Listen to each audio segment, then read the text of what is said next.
Hey everyone, it's Maxine here from Northumberland Zoo. Hope you're doing well. So sorry for the really long pause in videos. It's been a super busy year, but I can assure you that we're back and we're here to stay. So we've got a slightly new format to our videos. Today we're going to be looking at Dozer, who was our little Highland Calf who was born prematurely back in April.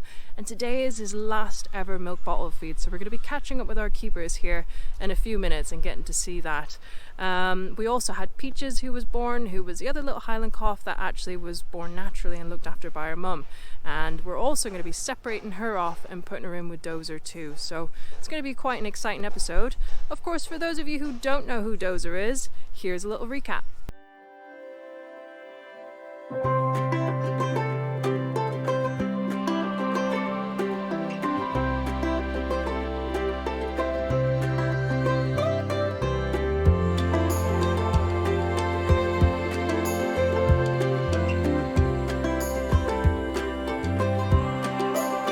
For those of you who don't know who Dozer is, he is a little Highland Calf who was born 2 months premature back at the end of April to mum Martha. When he came out, he was so tiny, he was only 8 kilos, and we genuinely didn't think he was going to survive.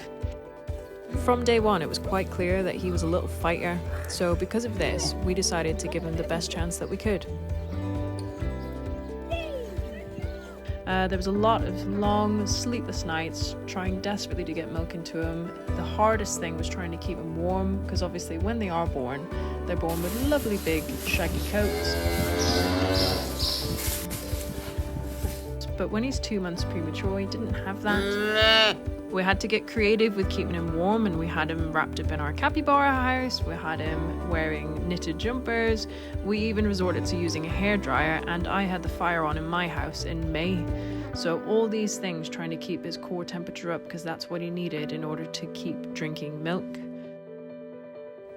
We had worked out that if Dozer had been 2 months premature, then his birth date was actually June the 24th. So we decided to have a should have been born birthday for him. And it was great. News crews came down, loads of people and even a school came down to see him on his debut, because up until this point he had been kept off show. And it was just so nice to have everyone there, getting to see him get a little present, which he wasn't too sure about. And since then, he's gone from strength to strength.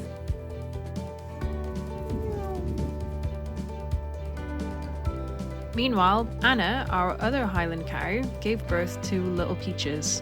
And Peaches was super strong from day one, and when she popped out, she was a full 30 kilos, so she was a proper calf, and it was mind-blowing for all of us and the keepers to see the difference between the two of them. Obviously, Dozer was still smaller than Peaches at this point, even though Dozer had already been born for 2 months.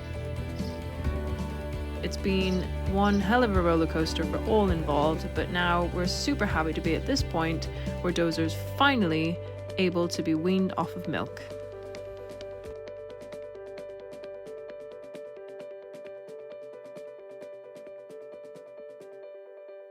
So I'm prepping Dozer's last feed today. He's basically getting 100 grams of this formula, and then he's getting a litre of water. So we've got to split it between cold and hot, just so it's a nice temperature for him. But yeah, this is going to be his last ever feed. We've probably fed him longer than we would a normal cow, but obviously Dozer's not a normal cow. He was very premature.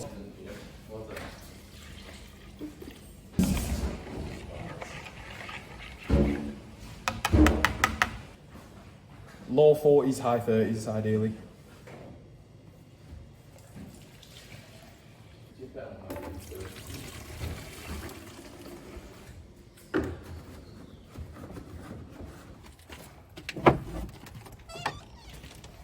Who do you think is bigger, Peaches or... Peaches is definitely bigger. The thing with Peaches is, because she's been with her mum this whole time, she's not as confident around people, so she just runs off a lot of the time from us, so it might be difficult to get her separated, but we'll see how it goes. It'll be nice for Dozer to have a bit of company of his own kind.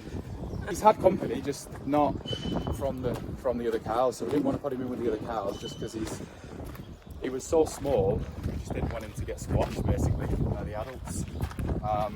People who've visited the zoo have probably seen Red. He's massive and he's a bit clumsy as well, so with Peaches, when she was born, she was dead strong, so she could easily get away from him and run rings around him. But with Dozer, he just doesn't have the know-how.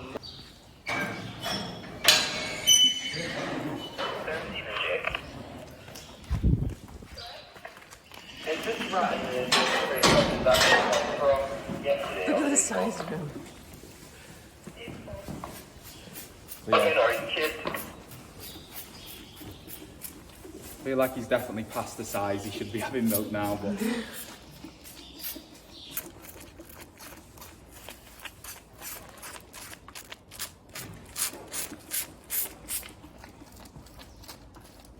Are you gonna miss bottle feeding him? I am actually, yeah. It's like, at first it was a bit of a chore, like doing it 3 times a day and having to try and fit it into the day and stuff. But you know, it's nice. It's something different. It's not something we'd obviously usually do. So it has been quite nice, to be honest. All done. So that's how you know he's done when he starts headbutting it. It's all gone. All gone. That's it. And then he rubs the milk off all over you. All gone.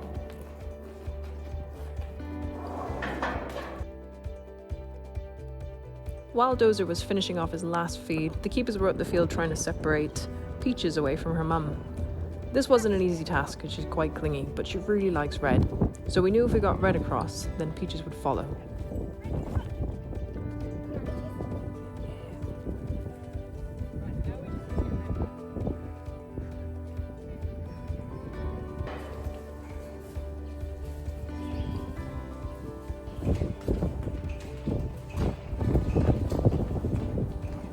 Once Dozer got into the field, he was a little bit unsure. He hung around the gate quite a bit. Red immediately came over, but I think it's just because he thought he was getting some food. He wasn't really interested in Dozer at all. Peaches followed, but they literally just looked at Dozer and then walked off. I think Dozer was a little bit more traumatized from it. We tried to encourage him to go up the field, but unfortunately, he wasn't too keen and just started hanging around the gate where the people were. So our next plan was to get Peaches out of the field with Dozer and put them in a stall. It took a good week or so before Dozer warmed up to Peaches. He was obviously used to a lot of human attention, not so much cow attention, whereas Peaches was completely the opposite, so she was very clingy to Dozer.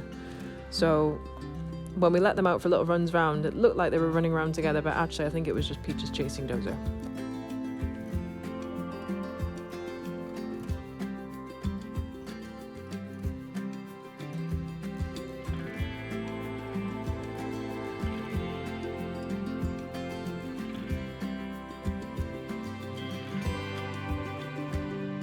It's amazing the difference that it makes between a hand-reared animal and a parent-reared animal.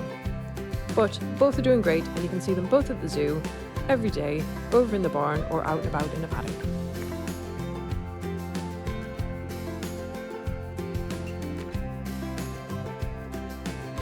I really hope that you guys enjoyed getting to see little Dozer. He is adorable, and of course if you want to come and see him, you can come down to the zoo any day. He is on show with Peaches now in our barn or in the paddocks. He'll be around somewhere. But yeah, if you're planning on coming down to the zoo, we do have a special offer on our admission prices at the minute. They are 25% off over the winter, just to help encourage people coming along to the zoo. The animals are super active in the winter, sometimes a lot better than what they are in the summer because it's too hot.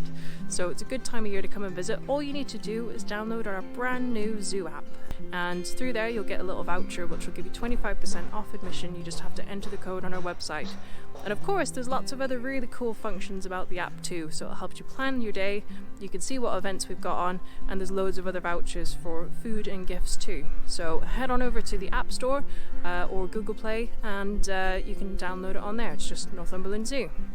And of course we've got our yearly Breakfast with Santa event going off as well on the weekends. There's still some availability coming up over these coming weekends if you do want to come along.